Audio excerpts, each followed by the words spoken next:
Okay, तो इस lecture में हम पढ़ने जा रहे हैं केसेस के बारे में। ठीक है, सबसे पहले हमें पता होना चाहिए कि केस क्या होते हैं। ठीक है,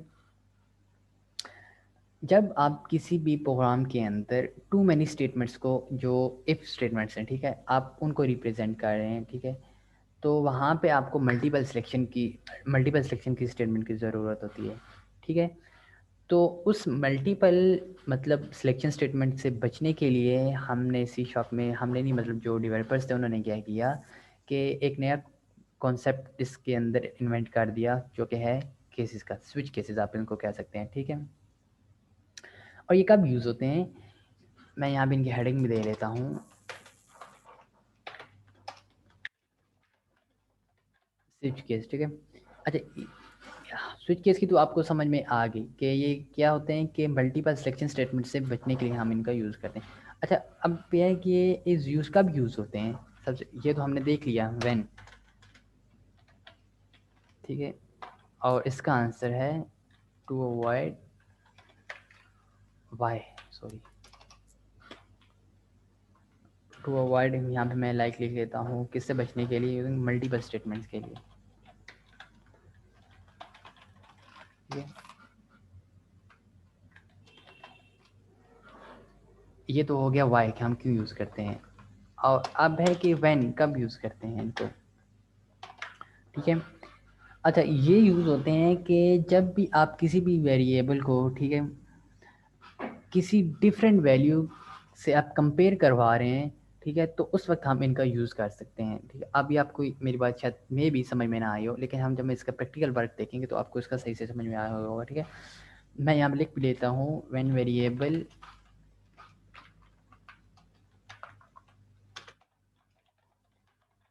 नीड्स, किसकी उसकी ज़रूरत होती है कि उसको कंपेयर किया जा रहा होता है, टू बी कंपेयर, इसके कंपेयर अगेंस्ट किसी और वैल्यू के, अगेंस्ट कोई भी वैल्यू हो सकती है, लाइक मैं क्या लिख देता हूँ, डिफरेंट वैल्यूज। ठीक है, अच्छा, इनका एक वो आप कह सकते हैं कि एक वे होता है लिखने के कि इनके आखिर में आपको ब्रेक का यूज़ करना पड़ता है। ठीक है, एट द एंड क्या आपको यूज़ करना पड़ता है, ब्रेक सेमीकोलन। ठीक, तो ये कॉन्सेप्ट है हमारे पास स्विच केस का। ठीक है, अब ये तो होगी इसकी थ्योरी, सरसरी सी थ्योरी जो हमने देख ली है, वाई वैन। ठीक है, अब देखते हैं हम इसका प्रैक्टिकली बारे, तो उसमें आपको सही से इसका कॉन्सेप्ट क्लियर हो जाएगा। ठीक है, मैं इस प्रोग्राम को रिमूव कर लेता हूँ यहाँ से। ठीक है, देखें मैं क्या कहता हूँ, मैं आपको एक सी प्रैक्टिकल एग्जांपल एक देता हूँ कि लाइक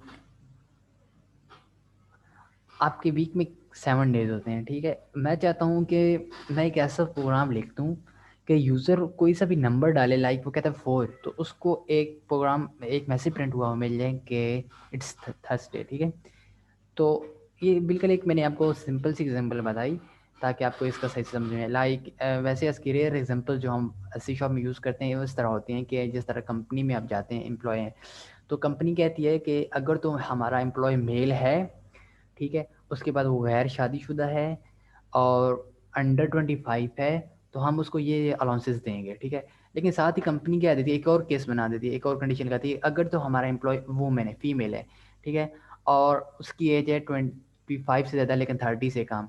ठीक है, और उसके अलावा आप वो आपकी जो कंपनी है वो कहती है कि हमारी फीमेल है, वो शुड भी मतलब नस्ट नस्ट, ठीक है, नस्ट वहाँ से क्वालिफाई होनी चाहिए। तो ये उसने क्या किया, केस बना दिए, कंडीशन उसने दो लगाई, या मेल हो या फीमेल हो, लेकिन इनके अंदर उसने क्या किया, केसेस बना दिए। मेल के लिए अगर ये कंडीशन सेटिस्फाई होंगी तो हम उसको अलाउंसेस देंगे, अगर फीमेल के लिए ये कंडीशन सेटिस्फाई होंगी तो हम इनको अलाउंसेस देंगे। ठीक है, तो यहाँ पे हमारे पास केसेस के लिए हम केसेस का कॉन्सेप्ट यूज़ करते हैं, लेकिन वो तो एक लंबा प्रोग्राम हो जाएगा। तो अभी मैं आप लोगों को बताता हूँ कि एक सिंपल सी एग्जाम्पल, लाइक मैं कहता हूँ एक जो हमारी डेली वीक की एक्टिविटी है उसको ले लेता हूँ, मैं एक इंट डेटा टाइप का एक वेरिएबल बनाता हूँ। ठीक है, मैं उसको कहता हूँ वीक नंबर। ठीक है, मैंने वीक नंबर उसको बोल लिया, सॉरी ये मैं शॉर्ट फॉर्म मैसेज वाली लिख ली, weak number is equal to, मैं क्या देता हूँ वो फिक्स कर देता हूँ कि वीक में 7 डेज होंगे, इससे ज़्यादा नहीं होंगे।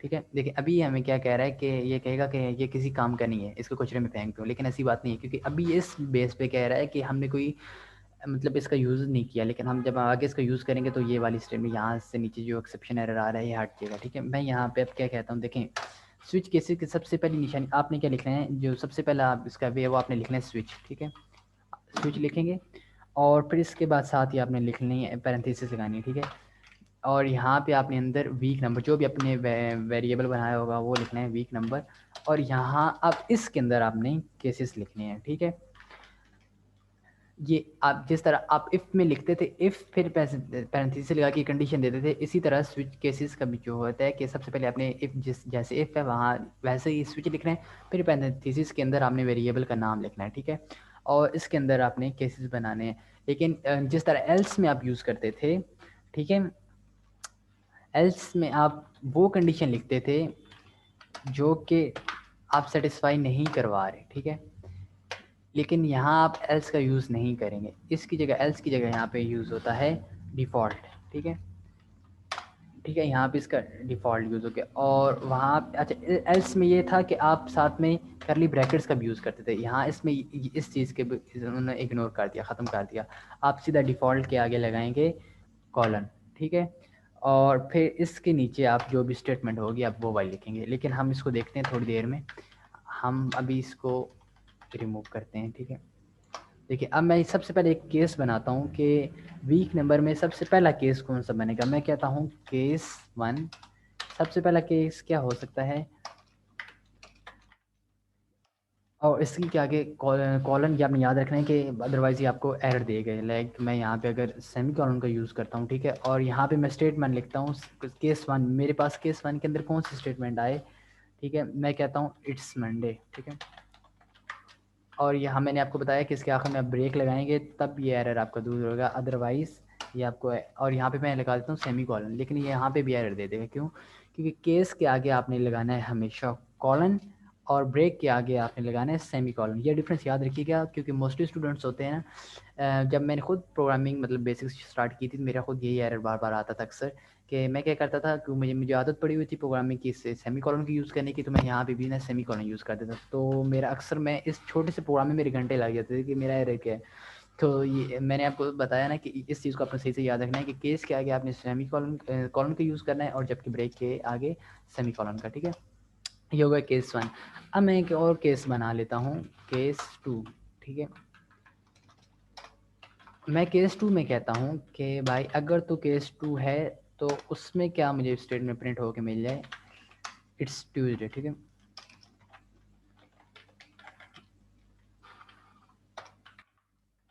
ठीक है, इट्स ट्यूजडे। ठीक है, और यहाँ पे मैं कह लेता हूँ ब्रेक।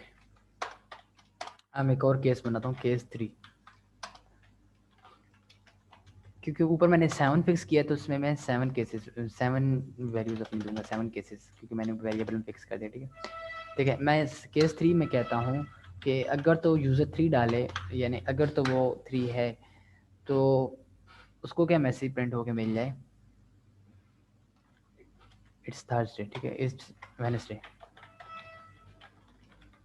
ठीक है, अच्छा देखिए अभी मैंने फिक्स किया हुआ है, लेकिन ये एरर देगा रन टाइम पे, क्योंकि मैं यहाँ पे केसेस तो बना रहा हूँ कि इनपुट पे, लेकिन इसको भी हैंडल करते हैं आखिर में, देखते हैं वेडनेसडे। ठीक है, अब मैं केस इसकी ब्रेक लगा लेता हूँ कि यहाँ पे इसका अच्छा ब्रेक का मतलब क्या है वो मैं आपको समझाता हूँ, हम ब्रेक का क्यों यूज़ करते हैं। और केस 4 में मैं कहता हूँ,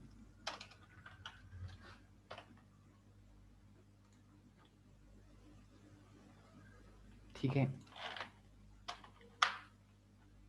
कि इट्स थर्सडे। ठीक है,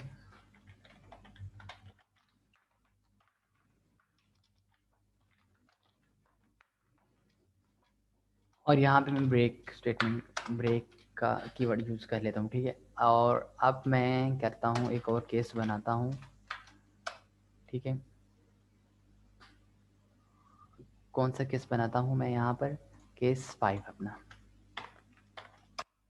डब्ल्यू टैप टैप, और इसके अंदर मैं लिख देता हूँ इट्स फ्राइडे। ठीक है, और यहाँ पे मैं क्या करता हूँ ब्रेक का स्टेटमेंट ब्रेक का कीवर्ड यूज़ कर लेता हूँ, और अब मैं बनाता हूँ केस 6। ठीक है, सी डब्ल्यू टैप टैप, और 6 में मैं कहता हूँ इट्स सैटरडे। ठीक है, और यहाँ पे मैं क्या देता हूँ ब्रेक। ठीक है, और लास्ट केस मैं बना लेता हूँ जो कि हमारा 7वां केस होगा। अगर तो वो यूज़र 7वां डाल रहा है तो उसको कौन सा मैसेज आ जाए, it's Sunday, go and sleep, ठीक है। और यहाँ पे मैं इसका भी कीवर्ड यूज़ कर लेता हूँ ब्रेक। अब देखें यहाँ पे जो मेरी केस की बारी यानी कि स्विच स्विच वो उसकी बारी यहाँ पे कंप्लीट होगी जिसके अंदर मैंने 7 केस बना दिए, ठीक है। अब मैं यहाँ पे उस वाली ब्रैकेट को ऑफ कर लेता हूँ, ठीक है। और यहाँ पे मैं क्या कहता हूँ, अब जिस तरह मैंने बताया क्या कि एल्स में तो ये होता था कि आप वो वाली कंडीशन अप्लाई करते थे जो कि नॉट सेटिस्फाइड, मतलब यानी कि जो होती नहीं थी। यानी कि अगर तो कंडीशन सेटिस्फाई हो गया तो उसको इफ वाला स्टेटमेंट का जो मैसेज अपने डिस्प्ले करवाना चाहते हैं वो वाला उसको डिस्प्ले हो जाए। लेकिन अदरवाइज अगर उसको वो वाले मैसेज डिस्प्ले नहीं करवाना चाहते, अगर तो वो कंडीशन सेटिस्फाई नहीं कर रहा तो एल्स का जो पार्ट है वो रन हो जाए। तो इसी तरह अगर तो स्विच में यहाँ पे उसकी वैल्यू गलत हो जाती है तो वो सीधा जंप कर देगा यहाँ पे, ठीक है।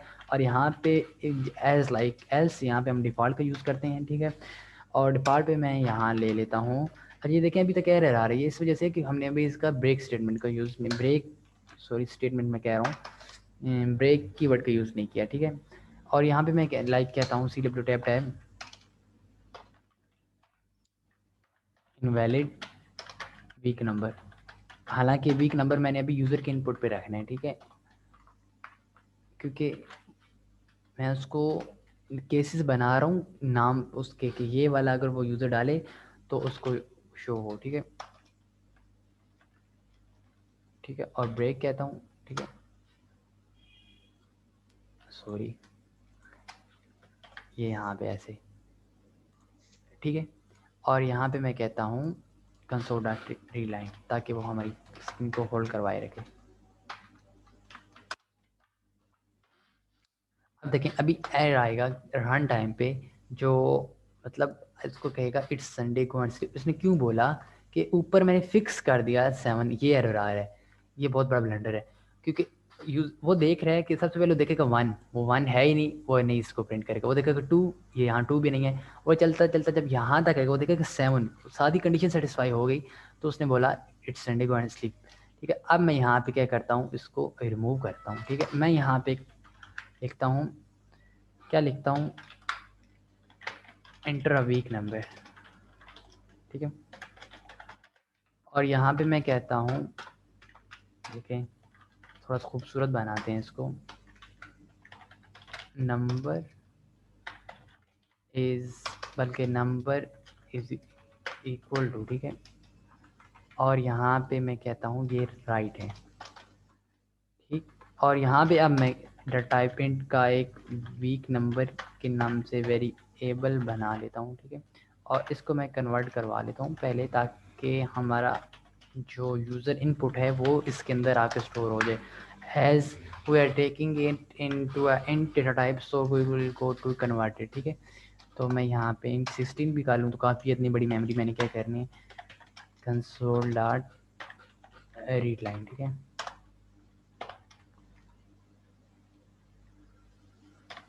अब देखें, अब मैं प्रोग्राम को रन करता हूँ, ठीक है। इंटर अ वीक नंबर, मैं वीक नंबर पे कहता हूँ लाइक 5, इट्स फ्राइडे। देखा इसने वही वाला हमें जो ये आया देखेगा इसने, मैंने बोला 5, ये देखेगा पहले केस में क्या है, पहले केस में 1 है, इसको छोड़ देगा, दूसरे केस में मूव करेगा। मैंने 5 डाला है, ये देखेगा कि नो 2 नहीं है, ठीक है। तो इसने इसको रॉन्ग कर दिया, ठीक है। अच्छा ठीक है, तो यहाँ पे मैं देखते करता हूँ, लाइक मैं कहता हूँ, इसको जूम करता हूँ थोड़ा सा, मैं यहाँ पे कहता हूँ 6, तो इसने मुझे प्रिंट कर दिया इट्स सैटरडे, ठीक है, क्योंकि इसने 6 केस की तरफ खुद को मूव किया, ठीक है। लाइक अब मैं कहता हूँ 7, it's Sunday go and sleep. लेकिन अगर ऐसा हो कि मैं इन 7 नंबर के अलावा कोई नंबर डालता हूँ, लाइक मैं नेगेटिव नंबर डालता हूँ -8, ठीक है, इसने लिखा इनवैलिड वीक नंबर। क्यों? क्योंकि मैंने कंडीशन लगाई है कि पहला केस स्टार्ट ही 1 से और आखिरी केस एंड हो जाए 7 पे। इसके अलावा अगर कोई भी कंडीशन कोई यूज़र नंबर डाले तो उसको मैसेज प्रिंट हो जाए इनवैलिड वीक नंबर, ठीक है। लाइक मैं कहता हूँ 10 इनवैलिड। अगर मैं 8 भी डालूंगा ना वो उसको भी रॉन्ग कर देगा, क्यों भाई, क्योंकि हफ्ते में होते 7 दिन है, तुम 8वें कहाँ से ला रहे हो। तो उसने बोल दिया इनवैलिड वीक नंबर। तो ये कॉन्सेप्ट था हमारे पास स्विच केसेस का। ठीक है, होप्स आपको ये सही से समझ में आ गया होगा।